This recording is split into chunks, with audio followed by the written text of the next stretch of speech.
Sejam bem-vindas a mais um episódio do Foot Hub Podcast, que estamos começando nesta tarde, né? Mais um dia de gravação. Hoje o meu parceiro de programa veio muito bem apresentável aí, hoje tá ali ó, na estica novamente. Se não fosse normal, né? É normal, mas às vezes o senhor tá uma régua muito acima, é complicado, é bem complicado. Mas queria dar boas-vindas a todo mundo, obrigado aí pelas mensagens que a gente vem recebendo, e já vou aqui fazer as vezes de dar oi pro meu colega de podcast para ele apresentar o nosso convidado de hoje. Olá, Fernando. Bom, boa tarde, Dricos, boa tarde, nossos... como é que eu chamo? Seguidores, são ouvintes, são tudo. Seguidores, ouvintes. Audiência. A nossa audiência, é sempre um prazer estar aqui, né? Agora um pouquinho mais descontraído, porque no início eu estava meio me acostumando com esse ambiente, né? O ambiente do Foot Hub novo que a gente criou, felizmente.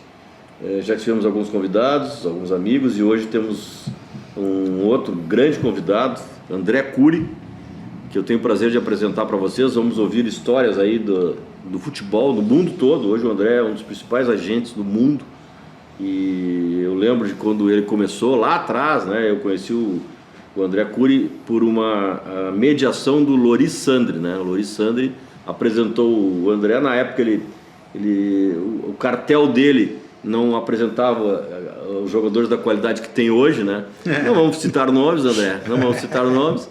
Mas começamos lá uma relação profissional, né, com o clube na época, quando eu como presidente, e depois acompanhei a carreira do André fora do clube. Temos hoje essa relação no Foot Hub. O André é um dos instrutores do Foot Hub nessa área de intermediação, para demonstrar a atuação que o intermediador, agente, tem com os executivos de futebol. E hoje nós temos o prazer de ter o André aqui para conversar com ele sobre esse tema tão palpitante, tão polêmico, que gera tanta controvérsia, muitas crises, muitas acusações, muitas críticas, mas que na verdade é uma atuação que eu vejo, pelo menos, como essencial para que a indústria do futebol funcione adequadamente, né? Sempre com alguém que traga oportunidades para os dirigentes, para os executivos de futebol, para os próprios jogadores, né? Trazendo atletas para um cenário em que eles não estariam se não fosse a atuação desse profissional. E o André é mestre nisso, é um dos grandes, como eu disse, do futebol mundial. Bem-vindo, André. Obrigado, boa tarde a todos em Porto Alegre e no Rio Grande do Sul. É uma honra estar participando aqui desse podcast, e estamos aqui para colaborar com o máximo de informação possível, para fazer uma tarde agradável aí para todos vocês. Vou fazer uma pergunta já para começar, para ele nos dar um contexto, porque intermediação via Loris Sandri. André, quando é que tu começaste a trabalhar com futebol, assim, em que cenário? Que cenário que vivia regionalmente e depois nacionalmente do teu início de carreira? Então, comecei em meados de 93 para 94. Eu era assessor do presidente da residência da Trafic, que na época era o J. Ávila. Ele mexia muito com o campo, com torneios e direitos de competições, né? E também auxiliava um pouco nessa parte de futebol com a Eurosport, que é uma empresa fundada pelo seu Duarte, falecido já, e a gente associava ele muito ali no Juventus da Rua Javari, e às vezes no Nacional. Ele migrava muito de clube, e a gente começou a trabalhar com jogadores pequenos, jogadores desconhecidos, e fomos criando o nosso próprio mercado. Aí na época os primeiros mercados que a gente avançou, Portugal, que era muito fácil por causa do idioma, e outros mercados alternativos, que foi a Bulgária e a Rússia na época, logo após quando acabou o socialismo aí, né? E foi uma experiência muito boa, e há grandes clubes lá, cultura muito diferente, clima também, mas é um mercado muito atraente. Inclusive o Yuri Alberto, que é um jogador que a gente intermediou a venda dele, que estava aqui no Inter, foi vendido para o Zenit, que é um grande clube da Rússia, o número 1 da Rússia, um grande clube europeu.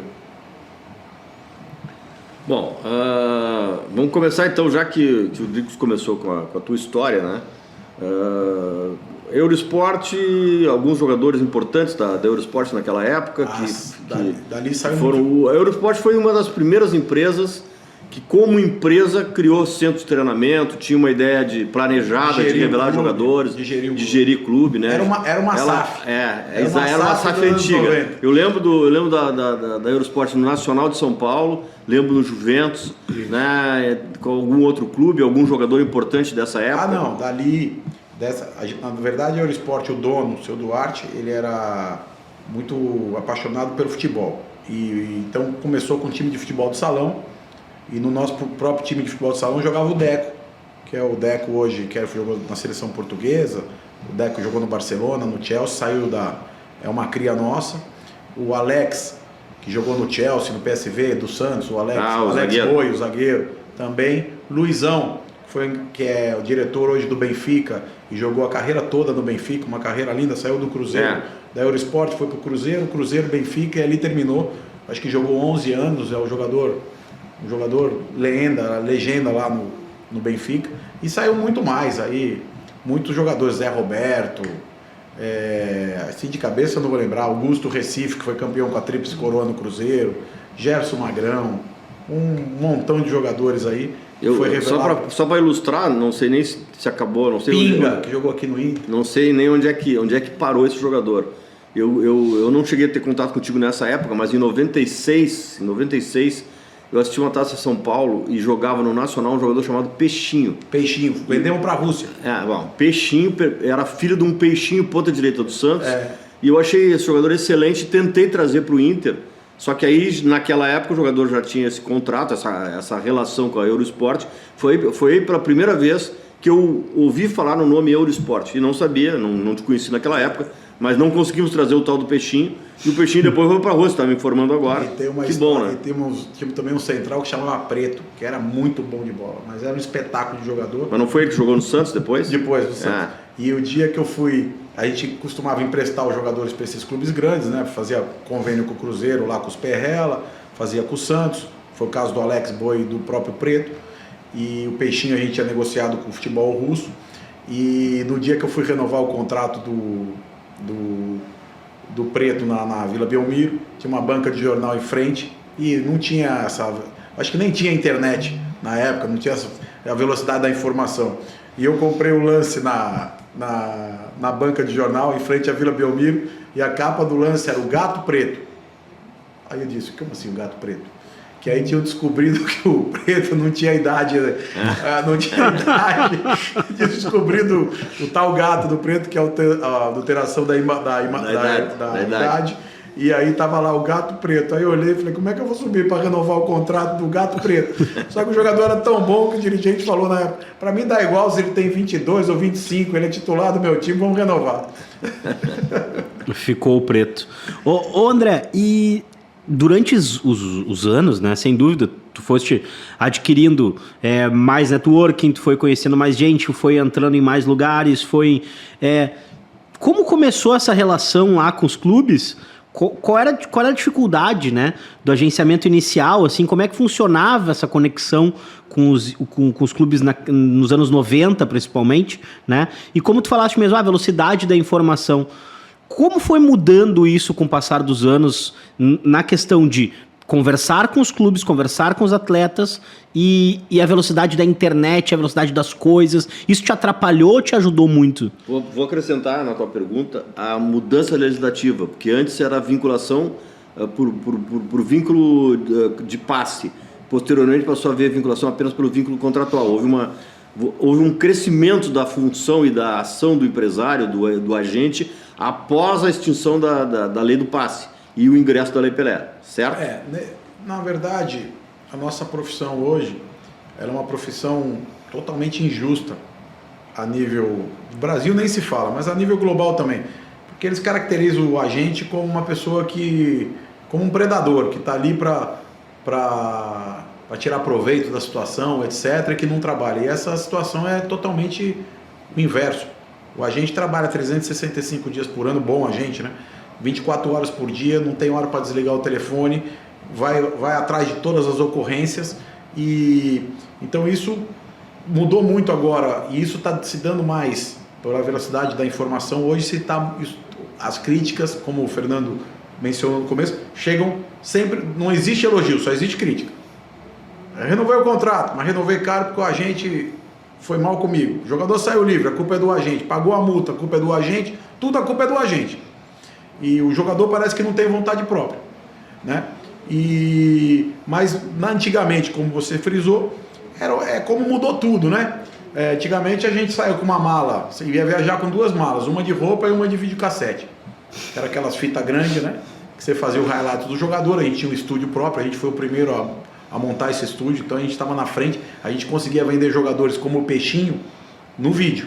Então fazia o vídeo, na época não existia internet, o cara não tinha como vir aqui checar, obviamente que a imagem estava lá, mas ele não sabia se o jogo era contra o Corinthians ou contra o Flamengo, era contra o Ituano, o Mirassol, não sabia da importância, da magnitude do jogo, mas a gente trabalhava com cassete. Depois, com a evolução, virou DVD, depois virou o link, e hoje você não precisa mais de nada, porque cada clube tem sua ferramenta e ele mesmo checa o jogador, que também se tornou um perigo para o mercado, né?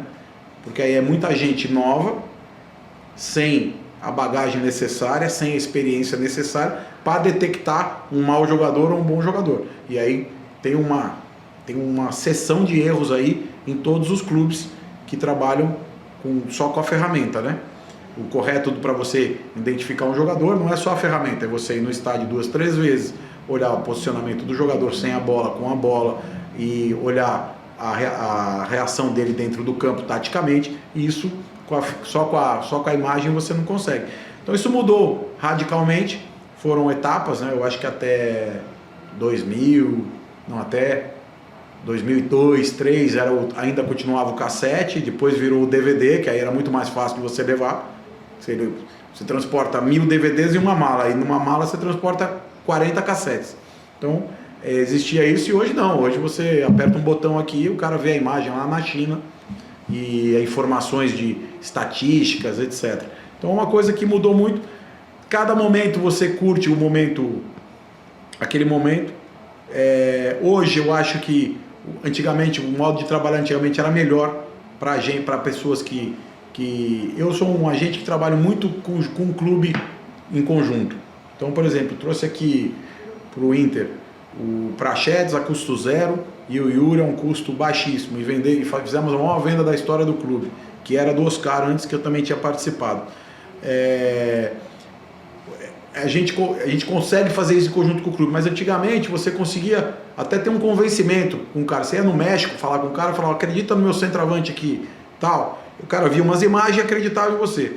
Hoje também, como você tem esse arsenal de informação, às vezes as pessoas estão barrando também, ou estão aceitando. Tem um arsenal de informações e um arsenal e uma população dando opinião, né? Hoje.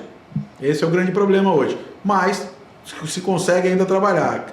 Cada momento teve sua dificuldade, teve seu momento bom.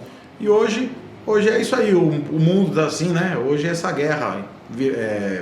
guerra virtual aí, informação, confusão. Isso não está só no futebol, né? Está em todo lugar. Eu te questiono isso, até tu fizeste uma colocação que é, os clubes, né, eles têm as ferramentas, mas às vezes eles têm uma série de erros, né? Meio que sistemático, assim, que é quem vai operar a ferramenta, né? E a experiência, o know-how, como é que vai conseguir operar a ferramenta. A gente vinha falando em outros episódios também sobre essa questão do número frio, né? Porque tu recebe o número frio, e aí tu tem ali os dados e tudo mais, mas o que tu vai fazer com os dados? Como é que tu vai analisar? Quem analisa os dados? Né? Quem é que consegue ir além do que está escrito, né? E aí é uma coisa que a gente vem vendo isso de acordo com as pessoas que a gente conversa, que não é só o dado em si, mas sim a análise do dado, que é muito importante, né? Mas o futebol só com os dados você não faz futebol. Então, o futebol é uma coisa muito diferente de qualquer empresa, de qualquer indústria. Então tem que ter, primeiro, o cara para tocar o futebol tem que ter experiência. Porque só a experiência vai trazer para ele a sabedoria de tomar a decisão correta. E hoje o que acontece? Para o cara montar o Atlético Mineiro, ou que seja, o São Paulo, tal, o cara vai montar um centro de inteligência. Mas quem que são os inteligentes? Aí os meninos de 20 anos, de 25, de 30, qual que é a experiência que ele tem? Ele não tem a experiência, não tem a bagagem, o recorrido para poder ter essa interpretação. Então isso que é um problema, e não é só no Brasil, hein? Eu trabalhei no Barcelona há 17 anos, lá tinham 60 scouts, e eu nunca ouvi, em 17 anos, nenhum scout falar para mim, tem que contratar esse jogador. Eu nunca ouvi. Eu que tinha que tomar a decisão, ou o meu chefe, ou outro diretor, mas nunca vi um scout falar. Eles apareciam depois. Vamos contratar aqui o Arthur do Grêmio, vamos. Aí ele aparecia com o informe, meu informe era positivo. Sim, mas por que você não me avisou então que tinha esse jogador com essa característica que a gente tinha que contratar? Então, isso é um problema que essa organização do futebol ela falha nesse sentido, né? E o futebol, até para o treinador tem isso, é a única empresa do mundo. Vou dar um exemplo aqui para você. Em 2009, o Guardiola, que é o maior treinador do mundo, exigiu a contratação de um jogador chamado Timbrinsky, do Shakhtar Donetsk. Exigiu, que o Barcelona pagou 27 milhões de euros, o jogador jogou 4 partidas no Barcelona, com ele de treinador, e nada aconteceu com o treinador. Na época a gente tinha um brasileiro lá que era o Henrique, que era para dar oportunidade, ele matou o Henrique, gastou 27 no outro, matou o outro, e não acontece nada. O cara não é uma empresa. O cara faz uma besteira dessa numa multinacional, o cara demite o cara no dia seguinte. E no futebol ele te dá esse perdão, né? E aí que é onde o cara tem que controlar o futebol, porque você vai perdoando. Se o cara não abrir o olho, daqui a pouco tem 100 erros. E aí tem uma conta muito grande para pagar, né? Que é o que acontece hoje no futebol nacional. O futebol brasileiro que a gente está falando aqui gasta muito mal o dinheiro. O dinheiro tem, gasta muito mal.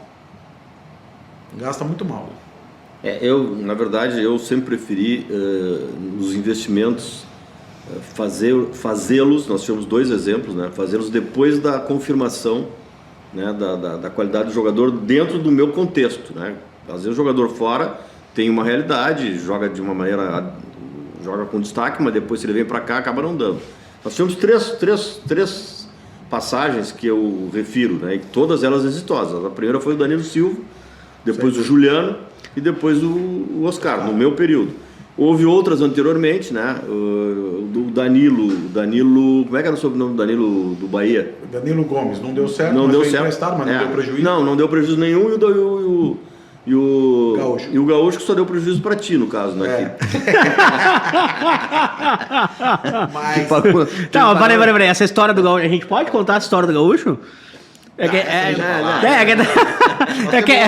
Que essa foi uma história onde o André contou. A gente estava falando aqui do bastidor que o André teve um problema lá na hora da tributação. Foi isso, na verdade, né? Não, mas e deu tudo certo, né?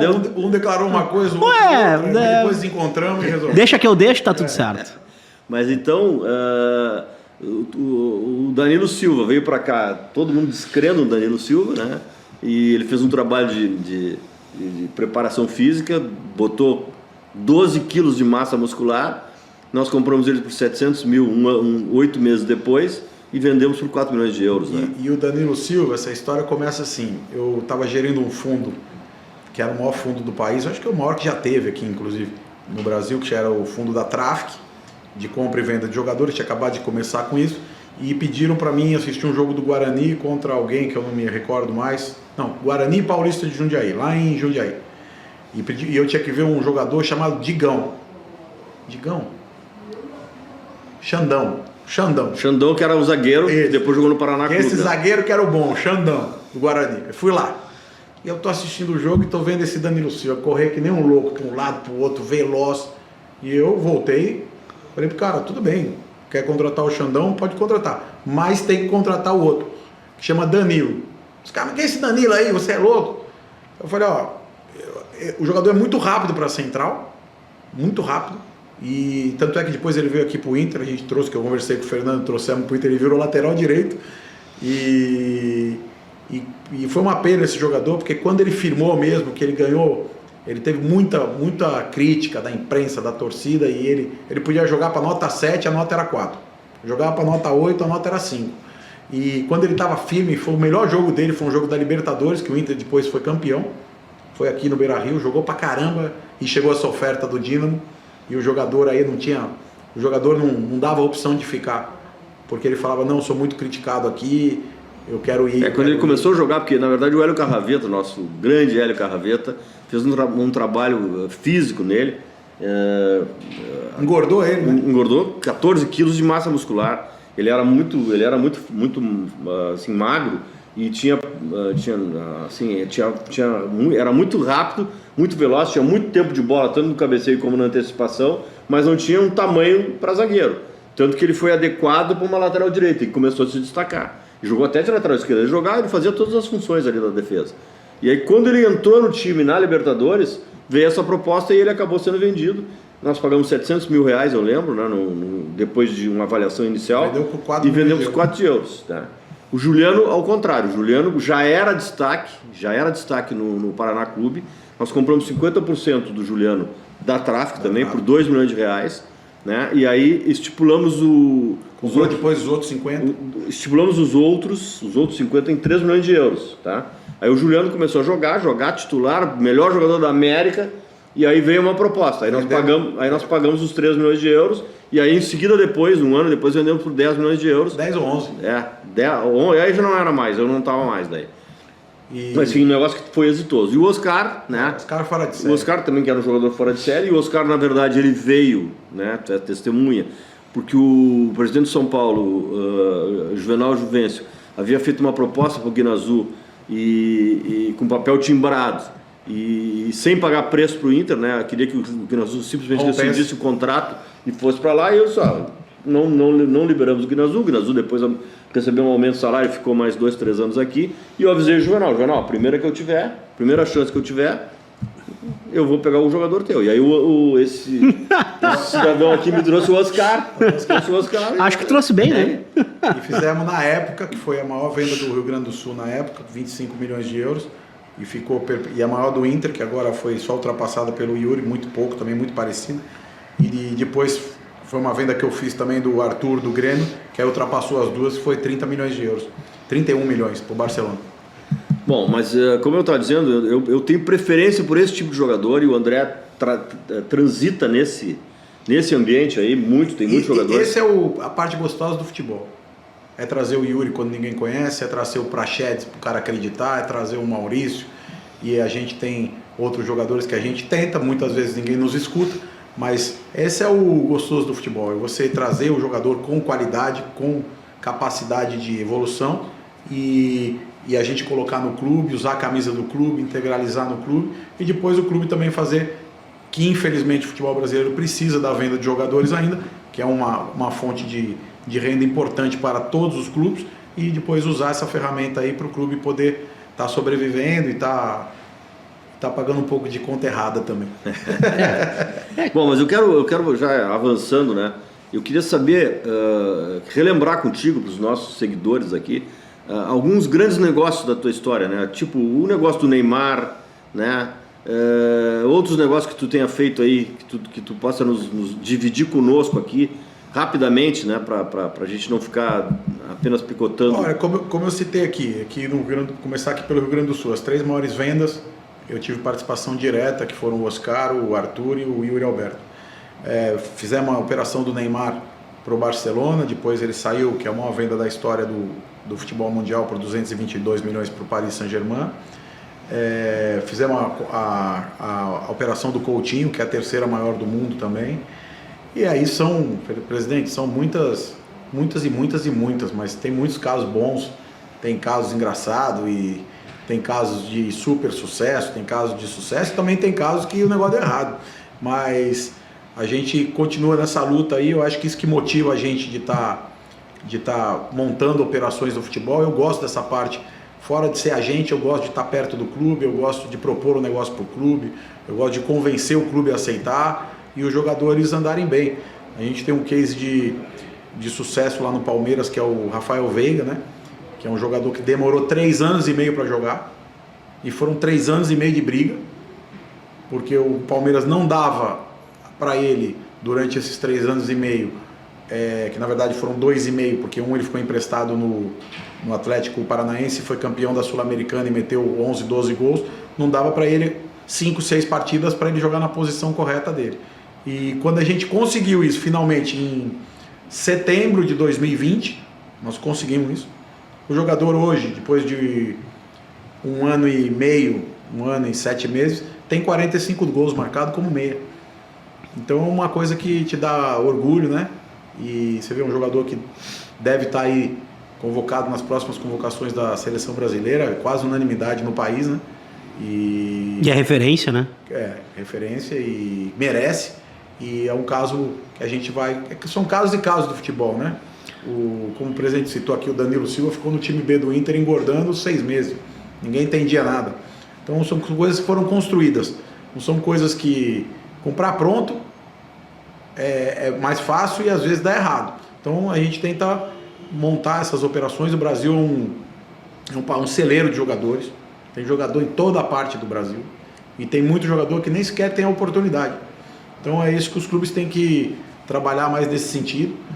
Que tem que rejuvenescer seus plantéis, né? Que é a saída para o futebol brasileiro.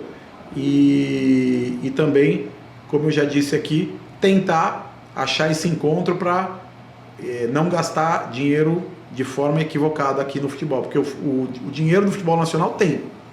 O problema é como se gasta. Eu sempre costumo usar uma frase, né? E eu não gosto de comprar ou contratar o jogador a preço de venda. Tem. Aqui nós temos que criar esses mecanismos. O Moledo, por exemplo, que tem sido destaque no Inter nesse seu retorno, foi comprado por 50 mil reais, né, naquela época lá. O Danilo Silva, 700 mil. Né, e tantos outros que a gente... O Alex que veio do Guarani, 1 milhão, né, em 10 parcelas. Enfim, é esse tipo de negócio que eu acredito que o jogador que ainda não despontou adequadamente. Tinha, mas em 10 parcelas, 1 milhão, mas bem chorado, né? Tinha, mas essa aí foi bem chorado. Eu gosto muito da frase dele que ele fala que ele olha, eu não entendo muito, mas eu sou curioso, né? Eu sou curioso, eu tenho curiosidade. Ô André, mas eu queria te perguntar uma coisa, porque nesse relacionamento aí, eu acho que mudou também a forma de relacionar com o jogador. Né? Porque, querendo ou não, assim, né, no agenciamento eu acho que tem esse pilar do clube, né? Mas também tem o pilar do relacionamento com o atleta. E hoje a gente enxerga, e acho que é bem possível que o Fernando vá convergir comigo, o crescimento da preparação vinda do próprio atleta, o famoso staff. Né? O atleta estar mais preparado, ter mais profissionais em sua volta, né? Se cuidar mais, querer mais, e o aumento dessas pessoas em torno de um só atleta. Antes nós falávamos de atletas de ponta, hoje não são só os atletas de ponta que contam com essa equipe, né? Isso é uma tendência a crescer cada vez mais? Então, como eu te falo, o futebol mudou, né? Ele mudou de uma maneira que é uma coisa que eu falo, o Romário hoje ia ter dificuldade de jogar, então ele ia ter que treinar. Ele até ontem falou que não acordava cedo para ir treinar, ia ter que treinar. Ia ter que usar, para mim um gênio, tá, do futebol, ia ter que usar mais a perna esquerda, porque antigamente ele dava aquela puxadinha para cá, do lado esquerdo, e ele se arrumava para bater de bico. Hoje não tem mais esse tempo não tem mais. Hoje você tem que passar para cá e já bater de esquerda, porque se você não bater vai chegar alguém. Hoje fisicamente os jogadores o jogo virou muito físico, os espaços diminuíram muito. Eu fiquei impressionado agora, eu levei um jogador chamado Ederson para a Salernitana na Itália e fui assistir um jogo ao vivo lá. Eu fiquei impressionado, o físico, não tem um cara de menos de 1,90 m, todo mundo espremido no campo. Não se joga futebol, mas é um outro tipo de jogo, mas é um jogo louco. Para um cara jogar ali, o cara tem que estar muito bem preparado, senão não vai jogar. Não vai nem entrar no campo. Não fica em pé. Tem um menino que veio do esporte lá, que fez uns gols aqui no Campeonato Brasileiro, o Mikael. Ele entra para abafar o cara e não consegue nem abafar. É outro patamar de nível físico, de nível tático, de nível de contato, né? De compreensão do jogo. De compreensão do jogo também. E então, como eu estava falando para você, hoje mudou. Hoje o jogador tem no staff dele, que a gente fala, o staff, ele tem, eu acho que todo jogador que quer chegar, isso a gente tenta passar para os nossos clientes até do sub-15, do sub-18, tal. Tem que ter um treino a mais de complemento, tem que ter uma recuperação, e para isso existem alguns tipos de ferramentas aí, já tem máquinas especializadas para recuperação do jogador. Tem que treinar mais, não só na parte técnica, mas na parte física, para você estar com a intensidade suficiente para você poder arrumar o teu espaço. Hoje não existe mais aquilo de antigamente, que o cara ia jogar olhando tal. Tanto é que todo mundo pergunta, mas cadê aquele meia? Aquele meia não joga, porque o meia quer ficar com a bola, pensar, não tem tempo. Hoje o jogo é jogado. E o jogo, a parte fundamental é dinâmica e intensidade. Então o jogador tem que procurar trabalhar isso e tá mudando um pouco o jogo também, né? Tá mudando um pouco o jogo.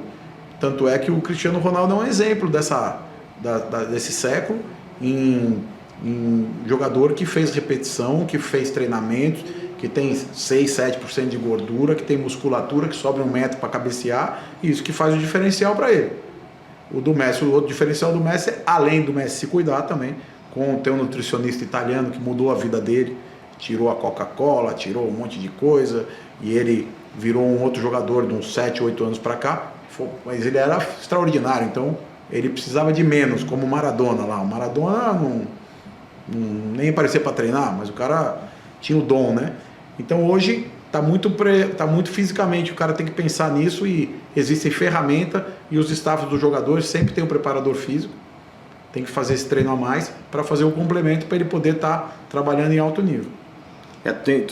Nós chegamos a comentar o Arturo Vidal, que é um ser extraterrestre fisicamente também, tal qual o Cristiano Ronaldo.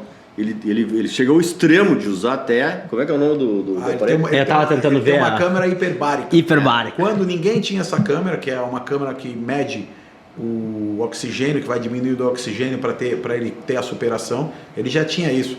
Eu fiquei muito impressionado com o Arturo, porque eu contratei ele para jogar no Barcelona em 2018.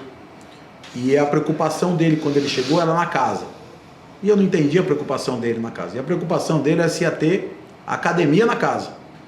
E ele arrumou uma casa que tinha uma super academia, e aí chegou a mudança dele. Ele veio de Munique, e na mudança dele tinha uma academia completa.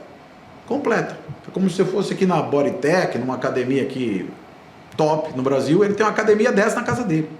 E treina 2 a 3 horas por dia fora o treinamento. Todos os dias. E aí, por isso que no campo, ele tem 34 anos, ele é o que mais corre, ele dá carrinho, ele pula de peixinho, ele volta, ele motiva o time, porque o cara tá olhando lá, tem um cara correndo para lá, para cá, vai todo mundo correr, né? Mas é impressionante, ele tem o prof, que é um cara, um chileno que tá com ele, mora na casa dele, não é que o cara mora em outra casa, mora lá. Vai acordar, ele treina às 6 da manhã, 1 hora, depois treina às 3 da tarde, outra hora, depois treina às 8 da noite, outra hora. E a vida do cara é essa. E aí o cara, você fala, pô, Arturo Vidal é um monstro. O cara é um monstro. Mas o cara se prepara para isso. Né? Ele não é um monstro porque ele corre mais que todo mundo à toa. Ele faz as repetições, ele tem os equipamentos, e tem pessoa especializada ao lado dele para poder medir os esforços e também não passar do ponto. E ao mesmo tempo ele tem uma alimentação adequada, porque também tem uma nutrição adequada perto dele. Né? Então, essa é uma tendência, né, André? É uma tendência mundial para os grandes jogadores. Eu acho que para jogar em alto nível, quem não tiver aí fazendo esses tipos de trabalho vai ficar para trás. Porque, como eu te falei, o formato do jogo mudou. Né? Hoje não tem mais tempo para esperar, ajeitar o corpo. Hoje o jogo está com os espaços muito diminuídos e curtos. E a rapidez da movimentação e do pensamento de decidir uma jogada, cada dia se exige mais. Tá, e eu não tenho dúvida que, óbvio que devem chover oportunidades de jogadores querendo ser intermediados por ti, tu recebendo material de jogadores e tudo mais. E aí eu te pergunto uma coisa, é fácil encontrar jovens e jogadores novos que tenham já essa mentalidade da diferença, ou é mais difícil de encontrar isso? Vou te ajudar e complementar a tua pergunta. Não é o jogador que te procura, é o procurador do jogador que se sente insuficiente em termos de posição no mercado para negociar com certos clubes, com certos dirigentes, porque não tem tamanho ainda e não tem argumento ainda, né? Isso é uma coisa que tem acontecido. Vou tocar nisso aqui, mas é que ele fez outra pergunta. Ele perguntou se os meninos de idade mais baixa têm já a mentalidade para fazer esse tipo de nutricionista. Foi isso que você perguntou? De se cuidar, assim, da mudança do jogo. Eu acho que hoje no futebol, a profissionalização, tanto é que no centro de treinamento no Brasil, no estádio, hoje os estádios têm banheiro, tem lanchonete, tem tem distância das cadeiras, toda essa educação que foi implementada no futebol também refletiu lá embaixo. E os jogadores, sim, desde 14, 15 anos, eu mesmo tenho um jogador no Palmeiras que chama Estevão, que para mim é o melhor jogador da base do Brasil, chama Estevão Williams, o apelido dele é Messinho, e ele faz um nutricionista. Esse Messinho não era do Cruzeiro? Tá bem de apelido, né? Esse. Joga demais. Sábado fez 4 gols, 3 assistências, 3 bolas na trave. Eu fui ver, eu nunca vi igual. Eu já vi muito jogador. Já trabalhei na seleção brasileira com o Ronaldo Nazário, Ronaldinho, Kaká, Roberto Carlos, Rivaldo. E eu trabalhei com o Neymar e nunca vi nada parecido. Ele já faz o trabalho a mais, já faz o nutricionista. Que idade ele tem? Vai fazer 15 anos domingo. Então, é uma coisa que a educação do futebol... Como é que tu vai chamar ele? Estevão William. Não dá pra ser Messinho, né? Não, que nem o Pelé, o Pelézinho. Vai meter uma pressão no cara, né, tia? Messinho é como você fala aqui. Conhece o Fernando? Fala que Fernando. Fala o Carvalho. Aí o Carvalho fala, conheço. Entendeu? Mas é Fernando. Mas tem que falar o Messinho, o problema dele é que os caras conhecem ele de Messinho. Você fala, conhece o Estevão? O cara fala, não. E o Messinho? Aí esse eu conheço. Você só conhece ele porque eu falei Messinho. Você fala Estevão, ia passar batido aqui. Então, basicamente, hoje todo mundo aceita fazer. O Neymar mesmo, e o pai do Neymar, que é um cara que foi um ex-atleta, já tinha isso na mente quando ia trazer para o Barcelona, e ele ficava, quando eu fui fechar o contrato com ele em 2011, ele queria um dinheiro a mais de qualquer jeito para tal da estrutura. E aí um dia eu chamei ele e falei, mas que negócio é de estrutura? Ele falou, não, estrutura é o seguinte, eu vou ter que levar E na época eu achei que ele estava brincando comigo, eu queria tomar o dinheiro meu. Ele falou, eu vou levar um preparador físico e um fisioterapeuta comigo. E eu falei, esse cara é louco, vai levar fisioterapeuta, vai levar para onde? E ele, desde que está no Barcelona, ele tem lá 2 profissionais, que é o Ricardo, que é um profissional, preparador físico conhecido, já trabalhou no Santos, em vários lugares. Hoje trabalha para o PSV Eindhoven, e ele não trabalhava para o Barcelona, ele só trabalhava para o Neymar, mas ele foi morar em Barcelona. E o Rafael, que é o físio, e levou os 2 e montou uma academia em casa, e montou a recuperação em casa. E o Neymar, que todo mundo fala que não trabalha, que não sei o que lá, faz isso todos os dias desde 2013. Pelo menos que eu tenho conhecimento. E os 2 profissionais trabalham lá e para dar rendimento, para dar todo tipo de assessoria para o jogador para recuperar de lesão, para tudo isso. Agora aquela pergunta intermediária que eu fiz. Não, sim, os agentes menores nos procuram. Isso é normal na vida, né? O banco menor procura o banco maior, em todos os segmentos existe isso. E eles nos procuram para tentar viabilizar também, às vezes o jogador mesmo cobra, o cliente, o procurador fala, pô, mas você não tem tanta abertura como tem o André, ou como tem um outro agente e tal, então procura fazer uma parceria com eles para a gente abrir o leque de possibilidades, para ver se me aparece uma coisa melhor. Porque a carreira do jogador é muito curta, né? A carreira do jogador é uma carreira profissional, o quê? De 15 anos, 16 anos. E o auge da carreira, que é onde ele fatura mesmo, são o quê? 5, 6, 7 anos. Então, eles têm essa preocupação hoje. O mercado é muito concorrido. E eu acho que quem não tomar conta de fazer os trabalhos extras que tem que ser feito, eu acho que vai ficar para trás. Bom, uma pergunta direta e objetiva, eu quero saber como é que se criou esse ambiente para que tu fosse contratado pelo Barcelona e qual era a tua efetiva atribuição? Olha, eu conheci 2 espanhóis no Brasil de 99 a 2002, inclusive fui campeão do mundo com eles na seleção brasileira, a convite deles fui trabalhar na seleção. Na época a gente trabalhava dentro da seleção, fazia todo o clima, fazia bingo, fazia toda a atividade ali para os jogadores. Tu era recreacionista na seleção? Era quase. Eram 45, imagina, eram 45 dias na Ásia, Tailândia, Coreia, Japão, sem ninguém falar uma palavra de nada, porque os coreanos não falavam inglês, os brasileiros não falavam nem português direito, então a gente tinha que fazer tudo isso daí e dar entretenimento para a pessoa não se aburrir, né? Não ficar 45 dias ali e perder o foco e tal, e a gente também tinha que levar chuteiras da Nike, tal, mas a gente trabalhou diretamente lá. O Filipão era um cara super aberto, aqui do Rio Grande do Sul, deixava a gente trabalhar, viu que o nosso trabalho era importante e também E a gente saiu um campeão do mundo. E eram 2 espanhóis. Em 2013 teve eleição no Barcelona. E um desses espanhóis que trabalhava na NAC, chamava Sandro Rosell, e se elegeu vice-presidente do Barcelona. E o Laporta, que é o atual presidente, na época era o presidente. E aí precisava reformular o time tinha 8 holandeses lá sem jogar, ganhando uma fortuna, que não dava rendimento nenhum. O Barcelona nem classificar para a Champions League classificava. Estava um desastre lá. E começamos a reformular, e aí foi quando eu tive a ideia, junto com o Sandro, de trazer o Ronaldinho, que é gaúcho daqui, que era jogador do Grêmio. Estava no Paris Saint-Germain. A gente conseguiu comprar o Ronaldinho, porque a gente já conhecia ele da Copa do Mundo, foi campeão do mundo com a gente lá, nós com ele, né, em 2002. E convencemos o Assis de trazer o jogador. Num primeiro momento, o Assis até ajudou na definição da eleição lá, nos liberando uma foto do Ronaldo. Mas aí não tinha nenhum princípio nem de trazer o jogador. Chegamos a um denominador, eu e o Sandro convencemos o pessoal lá de trazer o Ronaldinho mudou a história do clube. O Ronaldinho, esse Barcelona vitorioso aí, não existiria sem o Ronaldinho. O Ronaldinho chegou, trouxe alegria para a torcida, trouxe alegria para o time começou a ter resultado, e em 2006 foi campeão da Champions League. Depois jogou com um time aí brasileiro, né, em 2006, no final do Mundial. 2006 jogou com o Inter. O goleiro fez uma defesa do Deco lá de mão trocada, que pelo amor de Deus, tinha que dar até tal de Klemer. Tinha que dar o prêmio dobrado.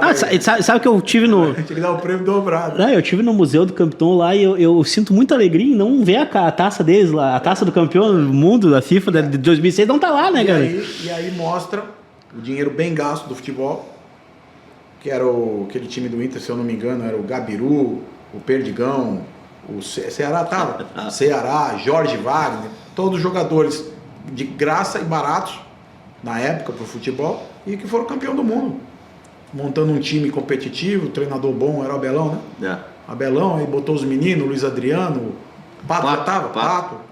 E eu lembro da estreia do Pato, né? O presidente falava aqui pra mim, pô, tem um jogador lá que chama Pato. Eu olhava e falava, que Pato, esse cara fica falando de Pato o dia inteiro pra mim, Pato. E aí eu tô lá dirigindo o carro, eu gosto muito de escutar futebol na rádio. E eu tô vindo para casa, eu tô escutando o jogo do Palmeiras, acho que era o último jogo do Campeonato Brasileiro de 2006. Chovendo. E aí hoje vai estrear o Pato, eu falei, aí o Pato aí do presidente, tal do Pato. E aí começou o cara na rádio, bola pra lá, gol do Pato. Bola pra lá, assistência do Pato, bola pra lá, bola na trave do Pato. Eu falei, pô, esse Pato é de verdade, hein? E aí o presidente na época me contou, só deixei ele estrear quando ele renovou o contrato, senão os caras iam tomar o jogador. Tudo isso no futebol existe. E o cara que não tem a experiência, tinha botado o Pato para jogar em agosto, em julho ele não estava nem lá, em dezembro ele não estava nem lá. Exatamente, ia terminar o contrato dele, por isso ele foi preservado.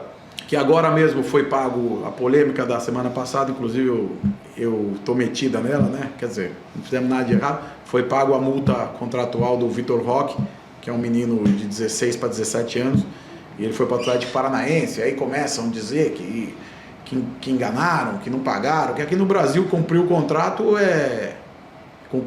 parece que você não cumpriu, né? O contrato tá lá, a multa tá lá, pagou a multa, encerrou a relação, até logo, obrigado.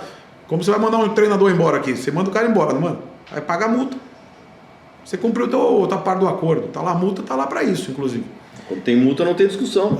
Mas aqui no Brasil eles conseguem fazer discussão. E é engraçado que o Ronaldo, que é o dono do Cruzeiro hoje, em 97 lá no Barcelona, ele pagou a multa. Ele depositou o dinheiro na Federação Espanhola e foi para a Inter de Milão. Então ele também deve ter esquecido esse ponto. Então, esses jogadores têm que tomar cuidado. O Cruzeiro estava bravo porque ele achava que o jogador valia muito mais. Mas se o jogador valia muito mais, ele tinha que ter o cuidado que o presidente teve na época de colocar o Pato, que só colocou com o contrato blindado.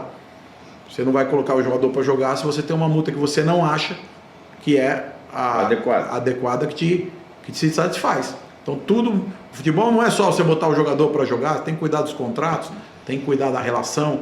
Eu acho que aí, vendo o futebol de forma leiga, óbvio, sem o conhecimento de vocês, sem a expertise de vocês, às vezes espanta a gente ver alguns jogadores novos com multas contratuais tão altas, né? Porque aí tu vai ver lá, o cara... Isso aí é uma garantia do Não, justo, mas tipo assim, às vezes tu para e pensa assim, eu vou lá ver aquele jogo do cara, pô, da base, não sei o que, chegou agora, pô, a multa, sei lá, de 40 milhões de euros, não sei o que, cara... Né? As proteções estão aí, porque pode ser que tu nunca vai precisar disso. Na verdade, o futebol brasileiro tem pouco essa cultura da multa. Futebol sul-americano, qualquer jogador sul-americano que tiver em qualquer lugar, no River, no Boca, no Laú, aonde tiver, no Atlético Nacional da Colômbia, qualquer jogador tem uma multa. E multa boa de pagar. 2, 3, 8, 15. Por exemplo, o centroavante do Boca Juniors chama Vázquez. A multa é 15 milhões de dólares. A multa do Yuri Alberto no Inter devia ser 100 milhões de euros. Porque o Brasil não tem essa cultura. E os agentes do Brasil, nesse ponto, não é que eles dormem no ponto. Eles não querem criar conflito com os clubes e não trabalham esse quesito. Faz a parceria. E aí, tem hora que você fica na mão do clube mesmo. Mas é o que se fazer. Essa multa, que a gente fala multa para o estrangeiro, né? Multa internacional. Nos outros mercados, inclusive na Espanha, por exemplo, dificilmente você vê o Sevilha vender um jogador. E ele vende todo ano. O cara vai lá e paga a cláusula. O cara vai lá, o cara que trabalha lá é o Monte, que é um cara, para mim, um dos melhores diretores esportivos do mundo. E ele vai lá e coloca de propósito. Zagueiro, 42 milhões a multa. Aí o cara liga, quero comprar teu zagueiro. Ele fala, não vendo. A multa é 42. Aí o cara vai lá, é óbvio que ele não bota uma multa de 200. Porque aí ninguém vai pagar a multa. Ele bota multas que satisfaz para ele, que ele precifica o que ele tem. Sua multa é 55. O cara vem e paga a multa não. Então no mundo global, no mundo normal, existe a multa para todo mundo. O Brasil é um país que pouco faz uso disso. Pouco trabalha esse quesito. Bom, mas a resposta sobre o Barcelona. Aí tu começou a trabalhar no Barcelona e qual era a efetiva atividade que tu desempenhava no Barcelona? Então a gente trouxe primeiro o Ronaldinho. O Ronaldinho mudou a história do clube. E eu fiquei ali até mais ou menos 2005, 2006 com o Sandro. E saí, porque o Sandro saiu, brigou com o Laporta na época e saiu. E eu, em 2008, o secretário técnico, que é amigo meu, me convidou para fazer umas consultorias para eles. Eu voltei para o clube em 2008. Em 2010, o Sandro volta a ser presidente do clube. E aí sim, me chama para ser um faz-tudo do clube na América do Sul. Então eu fazia tudo. Tem um jogador de futebol de salão, manda o André lá. André, vê para mim, olha o mercado aí, vê o que tem de oportunidade. A primeira oportunidade que eu arrumei foi o Neymar, que na época tinha 17 anos. Eu falei, tem um menino aqui para nós, que se tornou a maior venda do futebol mundial. E o Barcelona ganhou 200 milhões de euros com o Neymar. Fora toda a parte de esportiva e comercial que trouxe para o clube. E aí começamos a trazer jogadores, trouxemos o Arthur, que compramos por 30, vendeu por 80. Vou pisar no teu calo agora. Como é que tu contratou o Douglas do São Paulo? Lateral direito que era do Goiás. Douglas é uma história longa, é a seguinte. O Douglas foi... Lembra desse? O clube, a organização do Barcelona era a seguinte. Eu contratava os jogadores na América do Sul com o meu chefe, que era o Raul. E o diretor esportivo pede o jogador, mas ele não negocia. E chega um e-mail para o meu diretor esportivo que o Douglas já estava contratado por 12 milhões de euros com o senhor Juan Figuer, com o falecido senhor Juan Figuer. E meu chefe assustou, porque a pessoa da esportiva não podia fazer acerto com ninguém, ele tinha que trazer o nome e a gente desenvolver a contratação. E ele me liga 5 e meia da manhã do Brasil, eu achei que tinha morrido alguém lá, e ele me liga, André, preciso falar com você. Eu falei, mas são 5 e meia da manhã, pô. Ele falou, não, estou com um negócio urgente aqui, eu tenho que contratar o Douglas por 12 milhões de euros. Eu falei, quem? Ele falou, o Douglas. Eu falei, de que time? Aí ele falou, do São Paulo. Eu falei, não é o Rodrigo Caio? O nome do jogador? Ele falou, não, é Douglas. Eu falei, mas o Douglas não vai jogar aí. Aí ele virou, não, mas tudo bem, mas quanto que vale o Douglas? Nada. E eu falei, não, o Douglas vale 5 milhões de euros. Ele falou, mas eu tenho um negócio aqui que eu tenho que fechar ele por 12. Eu falei, Raul, você está ficando louco? Eu estou dormindo aqui 5 e meia da manhã, você quer me ligar aqui para contratar o Douglas por 12 milhões de euros? Existia algo errado aí, muito errado. E aí fomos desenvolver. descobri que o agente dele era um amigo meu, fui lá saber, por que história é essa de Douglas, você não tá falando nada para mim? Não, porque pediram para não falar nada para você, que você não podia saber. Como é que eu não vou saber se eu trabalho no Barcelona? E tal, final da história. Derrubamos a contratação do Douglas, e o treinador que tinha acabado de chegar era o Luiz Henrique, que não estava nessa confusão. Falaram para ele, o Luiz Henrique vai no presidente e falou: eu preciso do Douglas para o meu projeto esportivo. Bom, você precisa do Douglas? Eu vou te trazer o Douglas, só que o André que vai lá contratar o Douglas. Viemos no São Paulo, contratamos o Douglas por 4 milhões de euros. Não foi nem os 5 que eu falei, mas também não foi os 12 que eles queriam. Já avisado o clube que ele não iria jogar. E aconteceu o que aconteceu. Comprou por 4, ele chegou lá, não jogou. E depois foi emprestado várias vezes, mas continua na Europa. Eu acho que hoje está jogando lá na Turquia ainda. Mas são coisas do futebol, né? O treinador pede, o diretor tinha interesse na época, esportivo, não sei qual tipo de interesse. Eu imagino, porque se uma operação cai de 12 para 4, né? Chegamos lá para comprar o jogador do Aidar, que era o presidente do São Paulo na época, ele estava todos os jornais falando: Barcelona vai pagar 12 milhões. Chegamos com uma carta de 4, o cara faltou só jogar a gente para fora da sala. Mas aí compramos pelos 4 e o jogador foi, já sabíamos que nem ia jogar. Então eu executei, mas não fui eu que não avalizei, mas executei. Bom, como é que estamos de horário aí? Estamos terminando, né? Cara, vamos encaminhando aqui, né? Mas nisso aí, ô André, eu queria que tu me falasse o seguinte. Eu tenho muita curiosidade em tentar entender hoje onde se coloca essa intermediação no mercado, né? Qual é o principal papel hoje dessa intermediação, né? Para quem olha de fora, né? O intermediador, ele tem um papel pequeno dentro desses pilares do clube, do procurador, do jogador, né? Esse papel está em evidência, a tendência dele é crescer, esse mercado está em expansão, ou tu acha que os intermediários que têm mais mercado, como tu e outros nomes, eles tendem a seguir com o mesmo tamanho no Brasil, ou tu acha que é um mercado com possibilidade de expansão em função de networking e preparação e aprendizado? Olha, como em todo segmento tem os bons intermediadores, tem os maus, tem os bons agentes e os maus. Eu acho que o cara que se dedica muito para a profissão, como é o meu caso, eu acho que nós somos fundamental para o processo. Porque quando o jogador está passando mal lá, o clube não sabe. Nós estamos lá na casa do jogador. Tem que fazer uma conversa com o jogador para ele definir, porque ele não está definindo. Fazer um coach. O clube não faz o coach para o jogador. O procurador, que é amigo dele, faz. Quantos e quantos jogadores eu ligo depois do jogo e falo: por que não chutou aquela bola? Ou um dia depois. Por que não definiu? Por que pegou 15 bolas da área e não deu um chute no gol? E tudo isso a gente vai tentando ter melhoria para o jogador e tirar o máximo possível dele.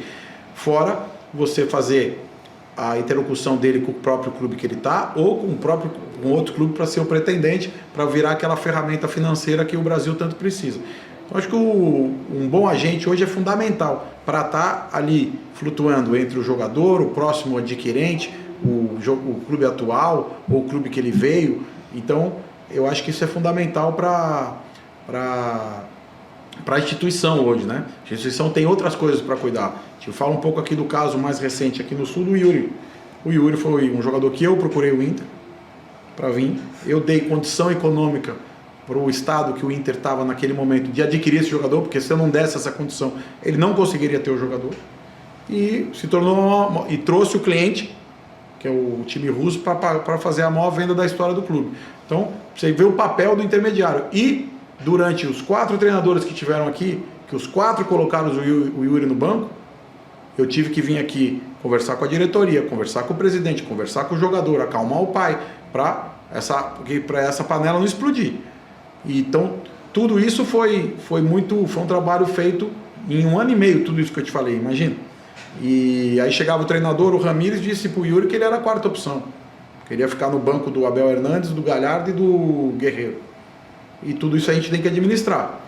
E vir no clube, e ter a presença física aqui, ligações. Então tudo isso eu acho que faz parte de um contexto para ter um final feliz como teve. Se o Se a gente não está engajado aí, a hora que o jogador está triste, que não está jogando tudo, a gente botar a pilha para o outro lado, o tiro sai pela culatra, o tiro sai para o outro canto. Então tem que estar aí trabalhando, e a gente raramente é reconhecido, mas isso aí já estamos acostumados. Faz parte do coisas do futebol. Vou te fazer uma pergunta final, então, que tem a ver com um novo modelo que está se criando no Brasil nas gestões, alguns ainda iniciando, claudicando, mas acho que é uma alteração que virá para atingir grande parte dos nossos clubes, que é a SAF. O que a SAF trará de moderno e de bom para a indústria do futebol, e como os agentes como tu, atuantes como tu, se relacionarão com as SAFs? Olha, eu acho que a SAF ela tem que existir no futebol brasileiro, é primordial até para a existência do futebol, porque esse contexto que a gente vive de troca de gestão de 2 em 2 anos, de 3 em 3 anos, a pessoa que entra às vezes não está preparada para isso, a pessoa que entra não tem responsabilidade sobre os gastos. Eu acho que isso é o pior mal que não é o futebol, qualquer empresa do mundo pode ter. Você imagina o cara da Google, de 2 em 2 anos entra um presidente novo, que não conhece do negócio, ou às vezes conhece, ou às vezes acha que conhece, e ele não tem responsabilidade financeira nenhuma sobre o mandato dele dos 2 anos. Então eu acho que isso é muito mal para o futebol, e por isso hoje os clubes estão com muita dificuldade em todos os sentidos. A SAF eu acho que veio para ficar, eu acho que vai ser uma ferramenta boa. Agora, obviamente que vão ter SAFs boas e SAFs más, né? Eu acho que as coisas têm que está começando um novo ciclo, eu acho que as coisas têm que ter transparência máxima. Eu acho que os clubes têm que entender o valor do clube para se fazer uma negociação. Eu acho que hoje os clubes não estão negociando com as 3 SAFs, né, que adquiriram clubes no Brasil. Eu acho que eles pagaram preços insignificantes para ter essas marcas e toda essa torcida que vem em volta, toda essa história. Eu acho que isso aí tem que ser mais trabalhado. Eu acho que o clube, primeiro, para entrar numa SAF, ele tem que saber o valor do clube. Então, por exemplo, eu acho que um time como o Cruzeiro, um clube histórico, centenário, ganhador, formador de jogador, formou grandes jogadores a nível mundial, é um clube que tem que valer, aí, na minha cabeça, mesmo estando na segunda divisão, 2 bilhões de reais. E o Cruzeiro foi negociado por 50 milhões. Então, o Bahia está sendo negociado por 650 milhões. Como pode o Bahia, que é um clube de muito menor expressão do que o Cruzeiro, valer 13 vezes mais que o Cruzeiro?